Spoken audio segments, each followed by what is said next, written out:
Hello students, अब हम ये जो क्लोज टेस्ट कर रहे हैं वो एसएससी 2016 के मेंस का क्लोज टेस्ट है। और इस बार एसएससी का जो मेंस का क्लोज टेस्ट दिया गया था वो थोड़ा डिफिकल्ट था। डिफिकल्ट कहने का मतलब है कि इसमें जो ऑप्शंस का वेरिएशन था ना, वो सिर्फ वर्ड्स का था।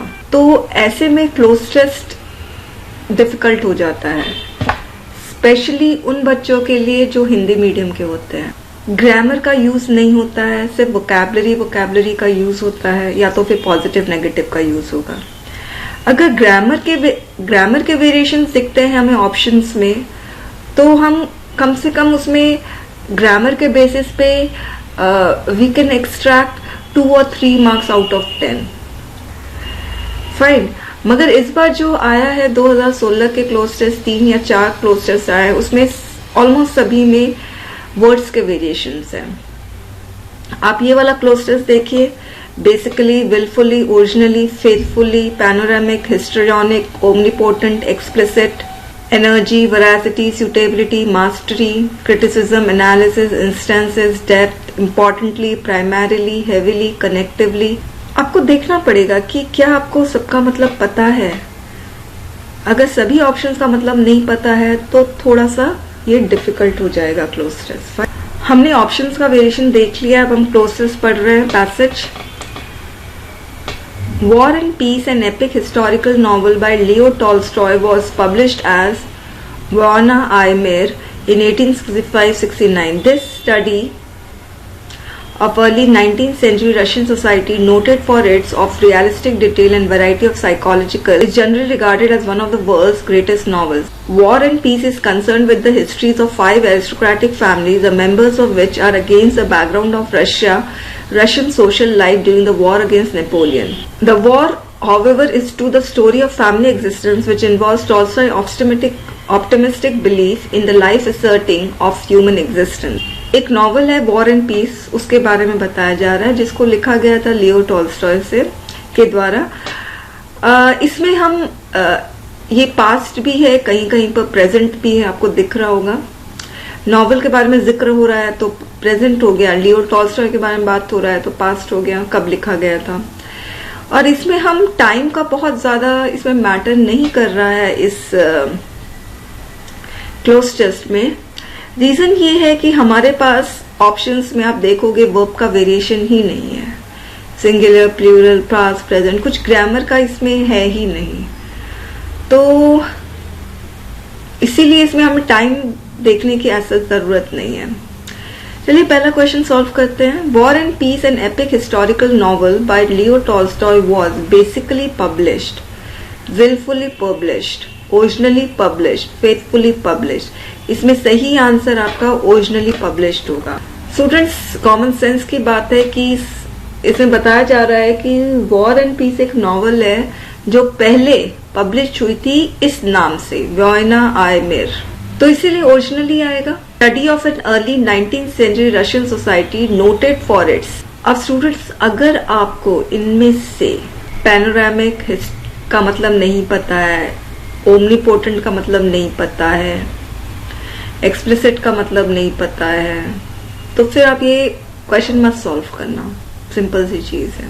ओके, नेगेटिव मार्किंग नहीं होनी चाहिए। इसका सही आंसर है पैनोरामिक।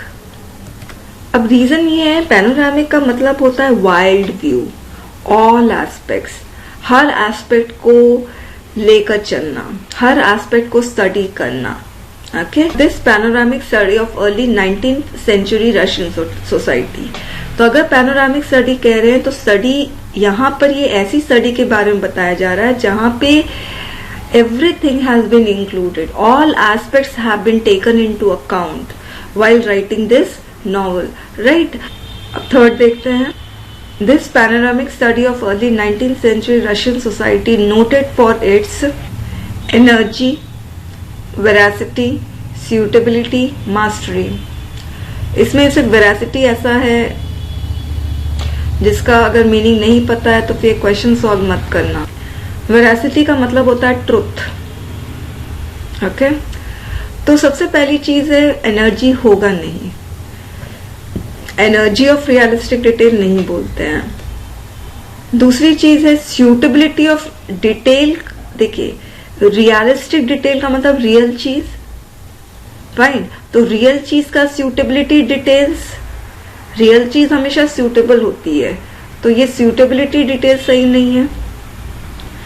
अच्छा वेरासिटी का मतलब ट्रूथ होता है, यहां पर भी रियल का मतलब भी ट्रूथ होता है, तो फिर दोनों साथ नहीं आएगा। तो बचा क्या, मास्टरी, तो आपका मास्टरी सही आंसर है। And the variety of psychological criticism, analysis, instances, depth. Criticism तो बिल्कुल नहीं होगा क्योंकि साइकोलॉजिकल क्रिटिसिज्म ऐसा इस तरह से बोलते नहीं है। इंस्टेंसेस का मतलब होता है एग्जाम्पल, साइकोलॉजिकल एग्जाम्पल्स नहीं होना चाहिए, फाइन। बेसिकली इसमें एनालिसिस सही आंसर है स्टूडेंट्स, डिटेल्स भी है और साथ में एनालिसिस भी है, राइट। तो सही आंसर आपका एनालिसिस होगा। It's generally regarded as one of the world's greatest novel. War and Peace novel का नाम है, is importantly, primarily, heavily, connectively. अगर हम बोलते हैं इसमें सही आंसर प्राइमरीली होगा, रीजन ये है प्राइमरीली का मतलब होता है mainly. War and Peace is mainly concern with the histories of 5 aristocratic families, okay, the members of which are 6 portrayed, displayed, treated or based। देखिए स्टूडेंट्स ये एक नॉवल है, नॉवल में कैरेक्टर्स होते हैं, तो कैरेक्टर्स को हम डिस्प्ले नहीं करते। डिस्प्ले स्टूडेंट्स कोई प्रोडक्ट को डिस्प्ले किया जाता है, कैरेक्टर्स को ट्रीट नहीं बोलेंगे, कैरेक्टर्स बेस्ड नहीं होगा, कैरेक्टर्स को पोर्ट्रे किया जाता है। तो आपका सही आंसर क्या है, पोर्ट्रेट। नेक्स्ट ऑप्शन में आप देखिए सोपोरिफिक है, विविड है। तो स्टूडेंट्स अगर आपको इसका मतलब नहीं पता फिर आप ये क्वेश्चन मत सॉल्व करना, ये ऑप्शन आप नेगेटिव मार्किंग हो सकती है। सोपोरिफिक मतलब होता है समथिंग दैट इंड्यूसेस स्लीप, जो स्लीपिंग पिल्स होती है ना वो सोपोरिफिक होती है, जिससे नींद आती है। मर्सीफुल आपको पता है जो काइंडनेस होता है, जो काइंडफुल होता है। विविड का मतलब क्लियर, हार्डन का मतलब हार्ड होता है। यहां पर सही आंसर होगा vivid. Against the vivid background, vivid का मतलब clear background of Russian social life during the war against Napoleon. The case of war, the prisoner of war, the perpetrator of war, the theme of war. तो मैं आपको बता दूं यहां पर families के बारे में बात हो रही है तो प्रिजनर नहीं आना चाहिए। परपेट्रेटर का मतलब होता है जो जिसकी वजह से वॉर हो रहा है, तो यहां पर फैमिलीज के बारे में बात हो रही है, जिसकी वजह से वॉर हो रहा है उसके बारे में बात नहीं हो रही है। और सिंस ये नॉवल है तो केस भी नहीं होना चाहिए। थीम ऑफ वॉर, वॉर के थीम पे ये नॉवल लिखा गया है, ओके, तो सही आंसर थीम होगा। The theme of war however is inordinate to the story. Inordinate का मतलब होता है बहुत ज्यादा, अगर मैं बोलते इनऑर्डिनेट डिले यानी बहुत ज्यादा देर। सबऑर्डिनेट का मतलब होता है जो सबसर्विएंट होते हैं, जो जिनका पोजीशन लोअर होता है, जैसे सबऑर्डिनेट्स हैं, जिसको आप जूनियर भी कह सकते हैं, सबऑर्डिनेट्स का मतलब जूनियर भी।